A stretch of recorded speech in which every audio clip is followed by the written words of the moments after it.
aadaan ugu faraxsannahay inaan ka soo qayb galno nasiibna aan u yeelano maanta inaan xalfadda tanqaaliga ah oo niliku wareejinayo agabkii aan xirfadiisa niliku siiyey wasaaradda dhalinyarada isboortiga dowlad goboleedka Jubbaland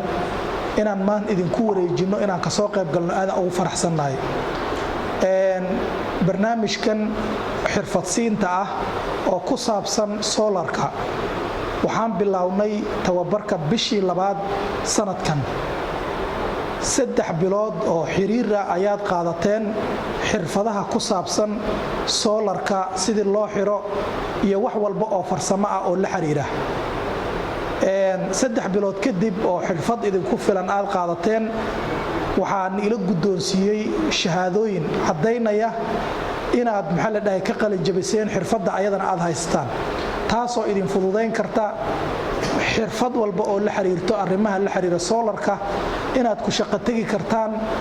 noloshiina wax kaga bedeli kartaan waxaan sameynay xalfadaas waad ka soo qayb gasheen shahaadooyinkan ilku siiyey maanta ballanqaadaan idin ballanqaadnay maalintii aan furaynay xalfadaas in dhalinyaradu la siin doono markii ay ka qalin jabiyaan in agabka la xiriiro xirfadihii la siina idin guddoonsiino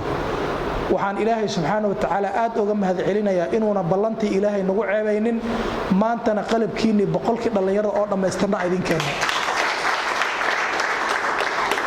waxaan idinkula dardaarmayaa inaad ka faa'iidaysataan xirfadahan ila siiyana aad uga faa'iidaysaan bulshadiina dowlad goboleedka Jubbaland ee tabaalaysan hadday noqoto xirfadaha xiridda solarka inaad dowladdiinana aad garab siisaan aad ka shaqaysaan nabadgelyada iyo horumarka wasaaraddiinana hididaali iyo waxay wadaan dadaalo fara badan shaqo abuur badan baa soo socda dhalinyarada in shaqo abuur loo sameeyo oon ka qabno rajo bulshada kaliya aan rajada ka qabno inay soo nooleeyaan dowladnimada idinka aad tihiin hadduu ilaahay raalli ka noqdo waan idinku guddoonsiin doonaa markii uu wasiirka noo soo xiro waxaa sharaf iyo farxad iyo inaan ku soo dhaweeyo wasiir ku-xigeenka wasaaradda mudane cabdiqaadir isku dhaweeyo السلام عليكم ورحمة الله وبركاته. طبعا كده هذا البول مصري قليل وعي هذا العقاسيمة الشيعي ويمد وحيتها إن قلب كان لسي كفاية ستان وشقف قوتان وحي مانت وزارة اللي كبر غاديسة سيسكم صولك هذا الدوغة سكانة كشغينها وحي وزارة اللي كبر غاديسة هذا وغايستان شقف الصولة قوانية وصولة عليك قوانية أفضل قوانية يوم تدي قوانية واحد تدي قوانية صولة هذا وايستان وعاكمت سعد الله بوزارة ديوانك الوزارة اللي أغسلنا هيا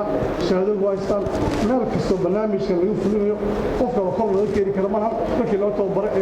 صدح بين لو توبري وصص مروائنك إن شاء الله وحافظ وإنه بلغادينا برنامج كان ينصيب فلين هذا حديثي وغلط يعغبها صولر كيري والدين كيري إن شاء الله عنك بلغة يتوفي الله برنامجka waxa weeye ka faa'iideystaan agaasima waa soo sheegay qalabkan dadka maqan qof waliba magaciisa waa lahaynaya agaasima ahaya ilaa uu shan bilo maqan ma ku imaado waa la siinaa sax ah anagu sharciyeena waxa weeye qofka inaan doorno xuquuqdiisa iyo wixiisa muhiimadda ay tahay wax qabad weeye maanta waxaan soo baro kuma shaqaysan magacaygu waa Nasteex Xasan Xuseen waxaan ahaa arday soo baratay solar system energy waxaan soo baranay 3 bilood ay joogto ku soo bixiyay waxaan ugu mahad celinayaa wasaaraddeena sportiska dhalinyarada dowladana ugu mahad celinaa insha Allah waxaan rajeynayaa qalabka liisinta wax ka qabsan karo oo kartideedana leeyahay oo soo bartay xirfadan maanta waxaan ii guddoonsinayay toolkii aan ku qabsan lahaa hawsha aan qabanayo solarkayga wixii aan ku xirxiran lahaa hore waxa u qaatay shahaadadeedii oo lii guddoonsiiyay magacaygu waa Maxamuud Cali Samow waxaan ka mid ahay dhalinyarada ka qalin jabisay barnaamijkan tamarta cadceedda ku shaqeysa 3 bilood soo baranay hore shahaadooyinka loo guddoonsiiyay haddana la guddoonsiiyay agabkii ay ku shaqo gali lahaayeen waxaan aad ugu faraxsanahay in aan nahay dhalinyartii ugu horeysay mashruucan ka faa'iideysata rajaynaysana in ay shaqo abuur u noqoto bulshadana wax badan ay ugu bedelaan